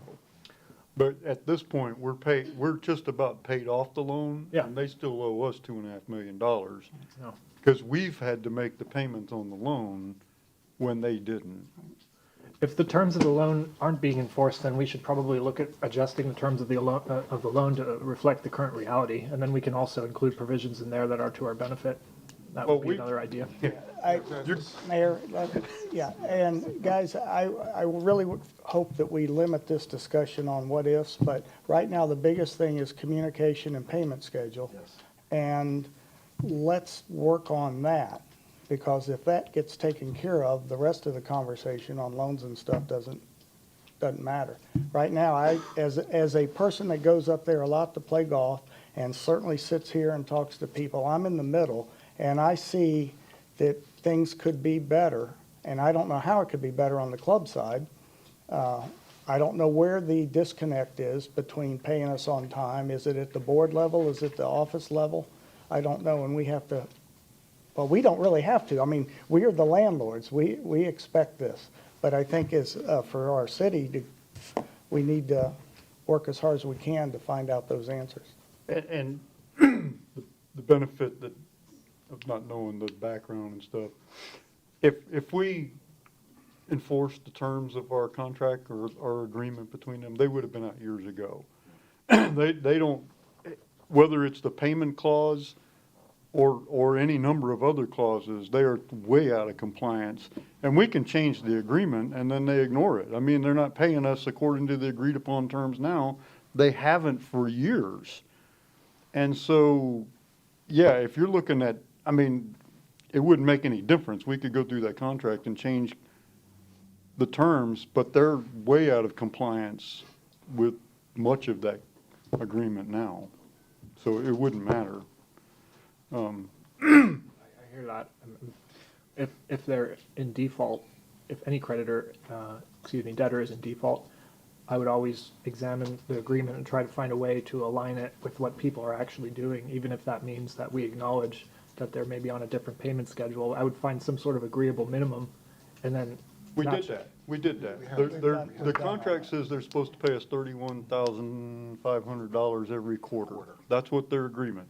They came to us a year ago and said, we can't do that, but we'll pay you 5% of our gross take every month until December of '24, and then it'll go to 7%. And we never formally accepted that, but we told them, well, we're not gonna change the terms of your agreement, but we'll take your money.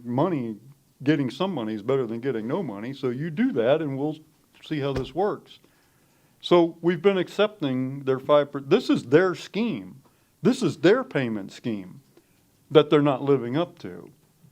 And so we've not gotten the 5% off of gross for October, well, they did October, November, they paid the day after we yelled at them. December and January, they haven't paid, and this is according to their payment scheme. So I don't know what else to do other than just tell them, here, you know, you do whatever you want to do, because that's what they're doing. One thing, excuse me, if I, Yeah. one thing I'd like to see happen is that the city, the council, somebody gets a seat on the finance committee. Because right now, we're blind. We can't see, we don't know what they know and don't know.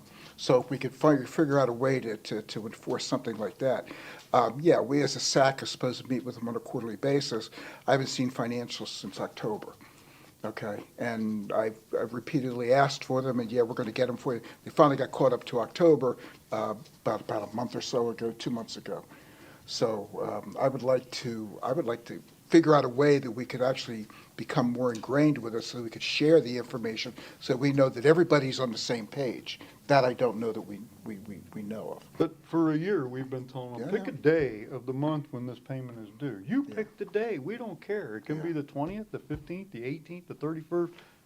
You pick the day, but so that we know when to expect payment from the previous month. And every month, it's like, well, you know, we'll talk to them and see what we can do, and then they come in the next month and nothing's changed. Yeah, I like Councilmember Schisler's idea about having a seat on the Finance Committee. I don't know if that's with their bylaws or not, but I think we could ask them that.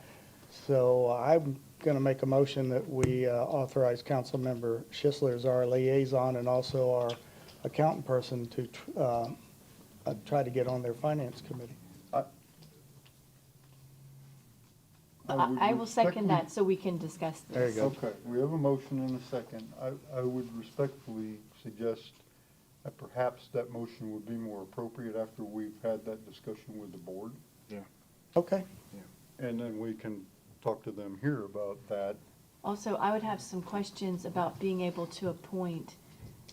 I don't know what the ability is of this council to have someone on that board. Then things would come here. It's not a council established board, but things that they're doing would come here in front of council possibly. Yeah, I don't know the, Yeah. seems a little, I just don't know if that would be I don't some know. sort of conflict or. yes, city manager. Mr. Mayor, members of council, I was just chatting with the city attorney. I believe, and I'm not absolutely certain, that there was a provision, this agreement, as the council knows, most of the council, Councilmember Kravitz, you wouldn't know this yet per se, but the agreement has been amended multiple times in both in paper formally and also in practice. And in one of those amendments, if I recall correctly, I think there was actually a city appointment to the Finance Committee, I believe, temporarily, when they were going through the loan process? No? I don't recall that. Okay. Well, maybe I stand corrected then. I thought it was, but it definitely is not in place today. We tried. You tried? Okay. Tried. Thank you. The number of You have documents. your microphone on? Yeah. Says it's on. The number of documents fills a notebook that looks like that. And that's probably only volume 1. I've been through them many times in this last 7 years. There are many things that they must do to comply now. and periodically I make a list. I know it was discussed probably 5 years ago that we have somebody actually on their board, and they resisted that. That's how the SAC came up, and we were supposed to have 2 people on that. Three. 3? There's 3 on There's SAC. three. Oh, There's okay. there's two citizens and one council. Our current SAC members are Councilmember Schisler, Mr. Pogorlich, and Mr. Affronti. Okay. And that was approved by voted on by council.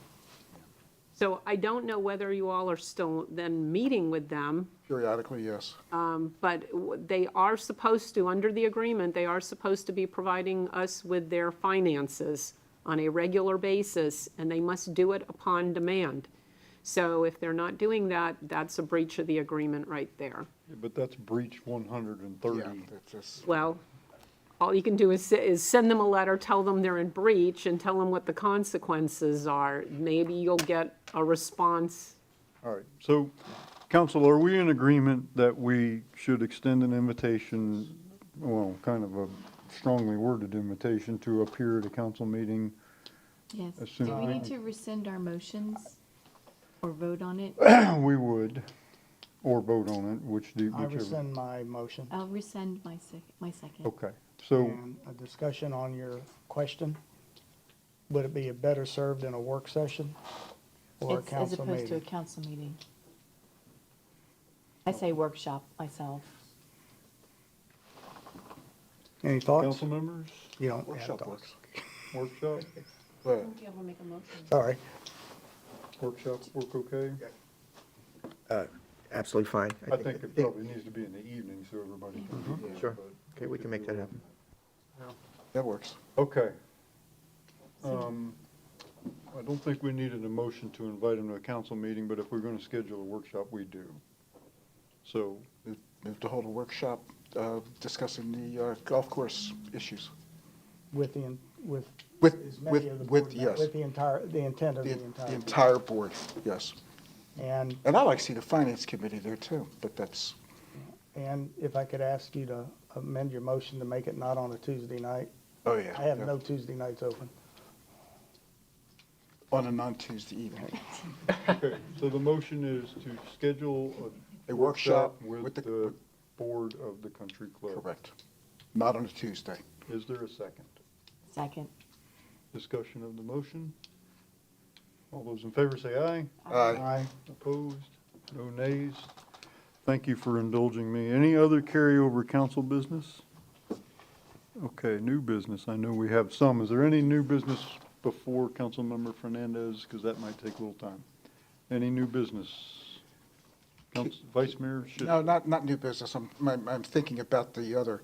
Prior to that workshop, could we get together and make sure that everybody's on the same page so that we have an outline of what the current agreement looks like?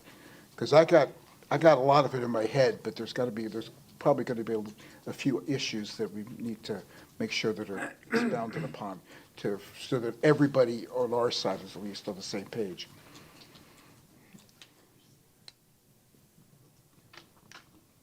Okay. Other new business to come before the? Just Okay. the CRA recommendation. Yep, Councilmember Fernandez. So when we travel and we go to these various places with that type of city park, central gathering space, it's a way that that area is very activated. And so if you look at St. Augustine, Hollywood Beach, and the Gulf Coast Center, they always have some sort of entertainment there.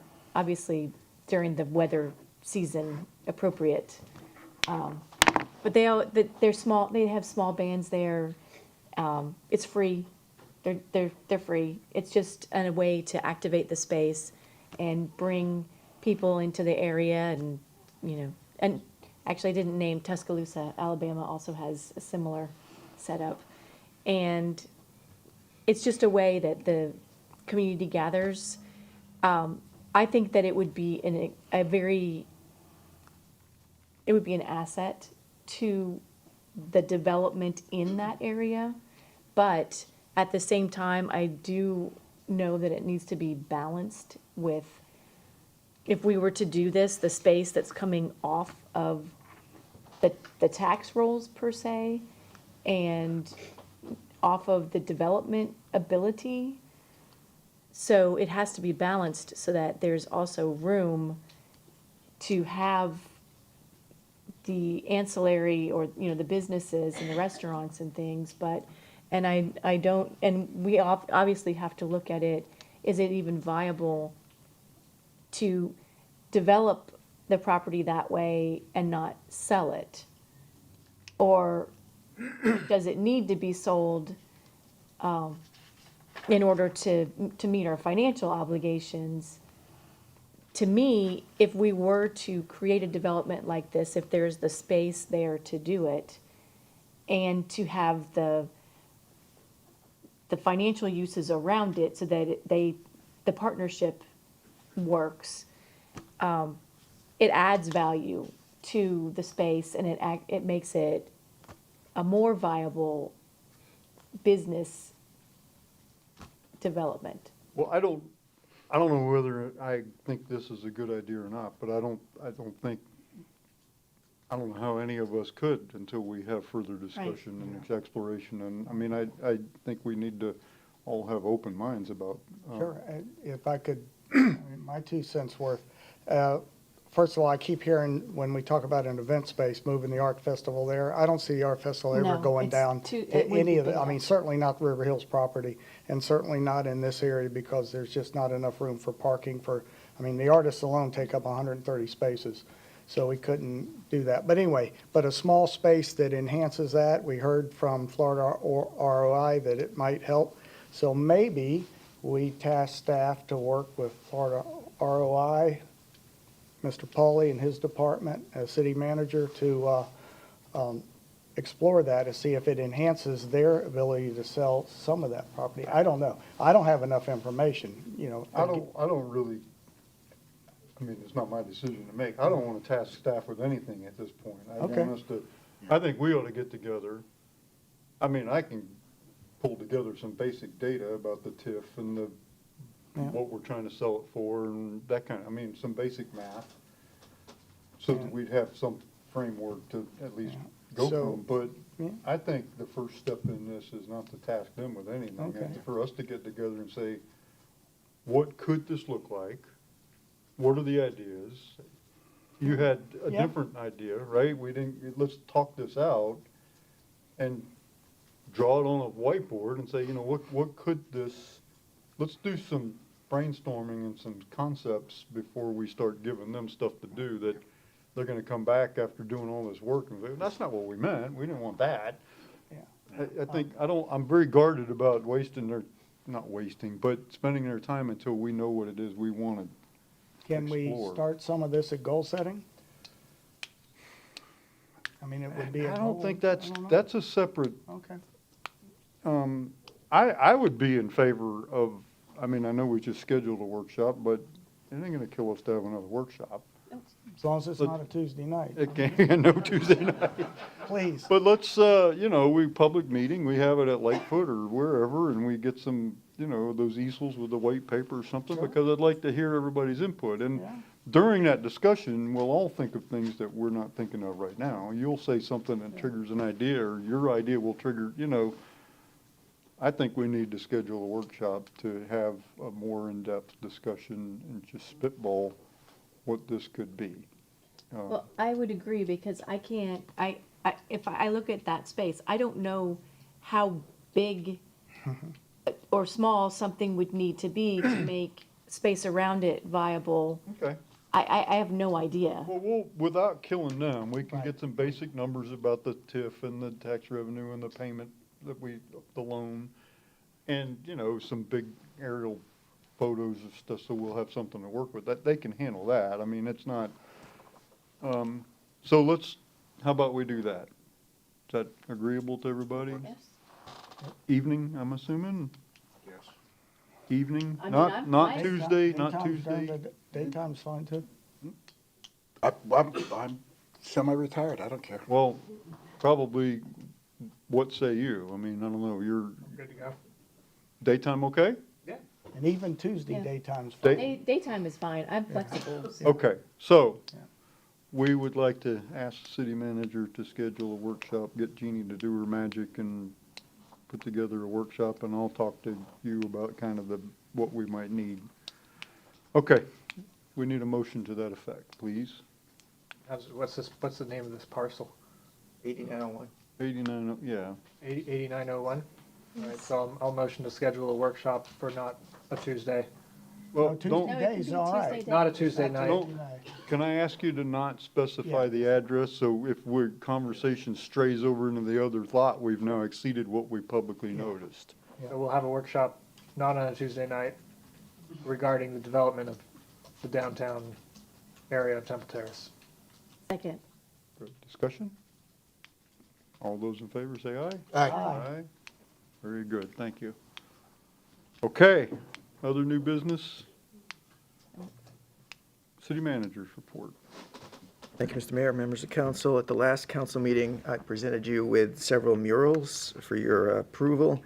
And then we had one that was still not quite in final form. I'm pleased to report we actually have the final mock-up of it, if somebody could put it on the screen. And there you go.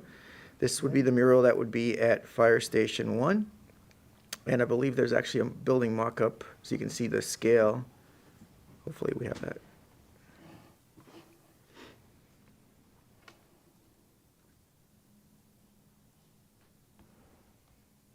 There you go. So you can see the actual scale of the painting. The chief, Fire Chief Kemp, has looked at this and has approved it. I'm okay with it as well. It's really at this point council's discretion whether you want us to pursue this or not. If you do, we'll have the contract signed probably within days, and the artist can start preparing for it. Council members? I like it. It's vibrant. Yeah, Who's the Good. artist? Who's the artist for this one? Do we know? I can't remember. Doesn't matter. Always Doesn't- good. Well, I'm sorry, I was just Ashley curious. Kaysen. Ashley Kaysen is the artist, Okay. apparently being told. Then, Are we good? yeah, move to approve the, Well, mural. I just think we need a head nod on this. No, okay. Do we need? I don't know. Heck, Probably, I think you voted on the others, so. Oh, Yeah. okay, go I ahead. see. Okay, move to approve the presented mural for the fire station. Second. Any discussion? All those in favor say aye. Aye. Opposed? No nays? Thank you. And the final thing I have this evening is, at the last meeting, I know you recognized Chief Albano. I'd like to note that tonight will be his last city council meeting in his service to the community as chief. He's here with his beautiful wife. I just wanted to thank him for everything that he's done for me and for the organization. And I'm sure there will be many occasions in the next couple of weeks to do this as well. But publicly at the council meeting, I just wanted to say that when I came to the city, a manager is only as good as the team that's around him, and the chief has been exceptional. When I define integrity in my mind, I think of Chief Albano, and he's been a rock for me, and he will be missed. But I'm very much looking forward also to working with his protege, Deputy Chief Staley. I think he'll do great things based on the lessons that he's taken from Chief Albano. So I wanted to thank him personally for everything he's done for me and for the organization and for the public. So, Chief, good luck. come on down. Your last council meeting. Now, don't make us set the 3-minute timer here. But I have to tell you, I don't even know where to begin. We've been through a lot together, both when we were both in law enforcement together, and then afterwards when I came to the city.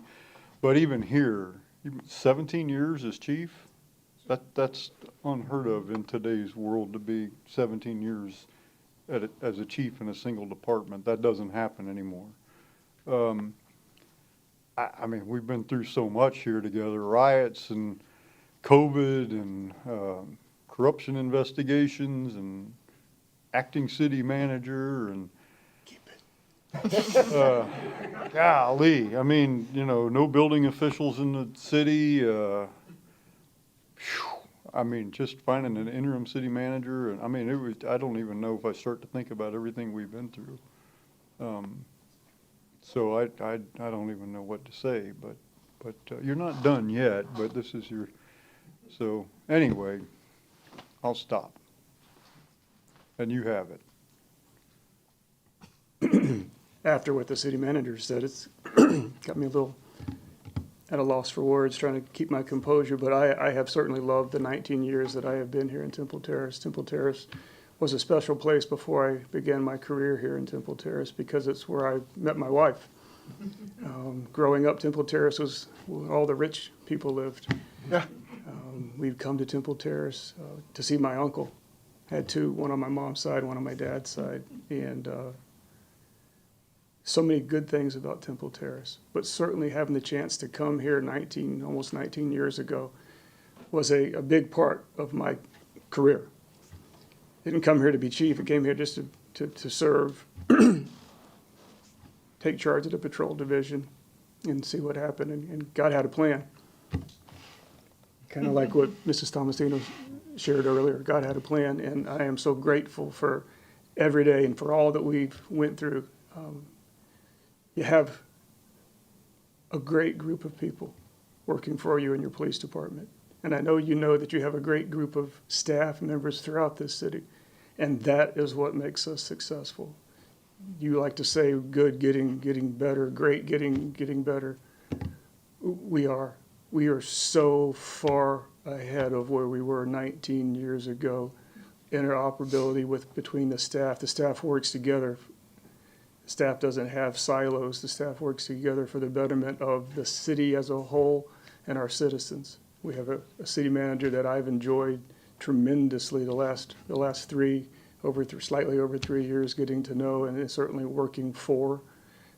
We have a council that has, for every one of those 19 years, been supportive of its police department, supportive of all of us, not just the police department. But from my perspective, I certainly appreciate all your support and a community to serve that loves its police department, supports its police department. That means a lot. It means a lot when things are going on in other places and people are having doubts in their police. This city has never turned its back on us, and I can promise you that Rob Staley is ready. He'll do a phenomenal job for you, and your police department will never turn its back on you. So God bless you all. Thank you so much for the privilege to be your police chief. Chief, share with everybody, we were talking earlier today, at the worst, we were down, 12, 15 officers, something like that? It was 15. 15, I thought it was like 15 officers that we were down. We couldn't hire people in, and they were leaving to go to other agencies. We were talking earlier today, I think the first time maybe ever, we now have a waiting list. We do. To get. And quite, I don't want to, but. No. But quite frankly, it's because of the conversations that we've had. It's because of that support. It's because of the leadership of our city manager allowing us to try some new concepts in recruiting. And now we have a list of people. We just gave a job offer today to a 7-year veteran from Hillsborough County Sheriff's Office. And in the environment where agencies are giving thousands of dollars of signing bonuses to try to attract people, people can't find enough police officers, and we're sitting on a waiting list. So, man, you picked a good time to retire because you're on top. We are, again, I got to mention it, the public safety building that we're working on together with fire and the property that you guys supported buying. I mean, long before my 19 years, that was a dream decades and decades back in the making. And you made it become a reality, and the support of the city manager goes a long way in that. That's going to be a tremendous addition to our city. And those are the kind of things, and everything else that I've tried to mention, those are the kind of things that mean a lot when you're trying to recruit. The stability that we have, the vision, the support that we have to finally have a home for our police department, and at the same time, quite hopefully be able to have a place that will house Fire Station 3 as well. and the services that that will bring and allow us to provide to the city. All of it matters. It's a team. It doesn't matter. It's not me. There's nothing I've accomplished here by myself. Everything I've accomplished here is either because of the team that I have at the police department, the council's support, or the other directors and every member of this city. I'm sorry, I went over 3 minutes. I was good. You made me go further. But we're in a good spot. We're in a good spot, not just as your police department, but our city. We have great directors in place. We have a staff. Doesn't matter what department that you're in. I've always asked my people just to give your best. I've always tried to give 110% of what I've had to give this city. And when you do that, when you have people that I have the privilege to work with on a day-to-day basis in all the different departments, when you do that, you can't help but be successful. And that's what makes Temple Terrace a great place to live, and it's certainly an awesome place to work. So again, thank you for the privilege. Steve, we all love The you. last meeting? I'm sorry? This is your last, This is my last meeting. deepest respect and admiration. Thank you.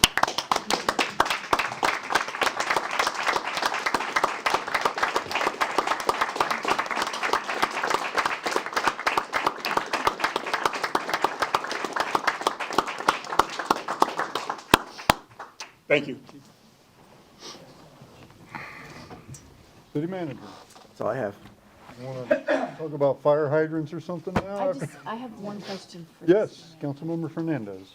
At a previous council meeting, there were some comments or some concerns expressed about the maintenance that exists, maintenance issues that we may be having at some of our other parks, and they wanted to make sure that we weren't adding to our park inventory without addressing maybe some of the repairs or issues that we need to make at other parks. That's it. Is that question? Yes. So, Sort yeah, of. yes, so we heard those comments. In fact, coincidentally, we've hired a park monitor. We had a position open for a park monitor, which is basically a person that goes around to all the parks and make sure the trash is picked up, and if there's work orders and things to be placed and things like that. And that position existed in our city system, but had been open for about 4 months. That position was filled in the last couple of weeks, has started, as Mr. Langfield's giving me a nod. So we anticipate that will help with some of those weekend concerns where you might have trash because the crews don't necessarily work through the weekends.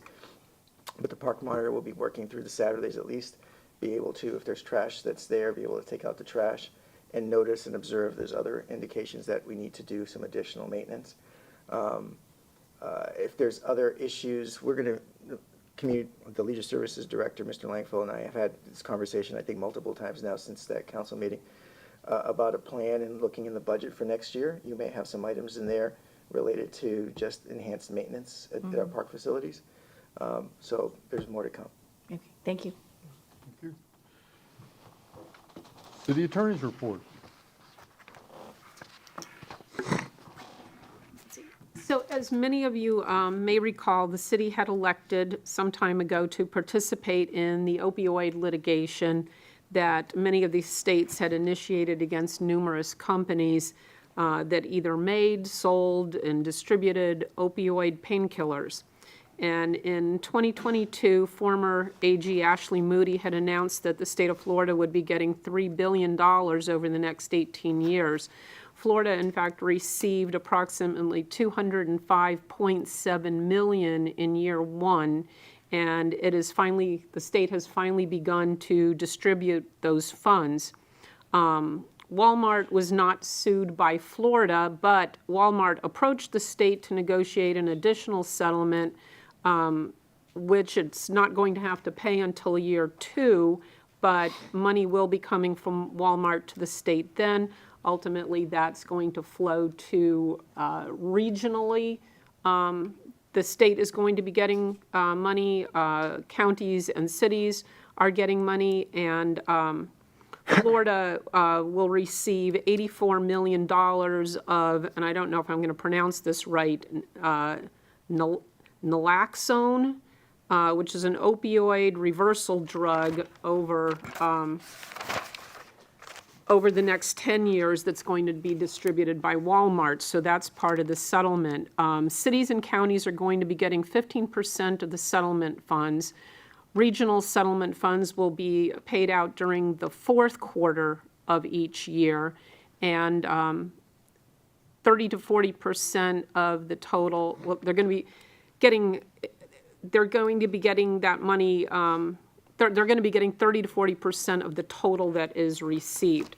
And today, the City of Temple Terrace received 6 checks from the various drug companies totaling $31,822.61. So, and this is supposed to be used in a particular way.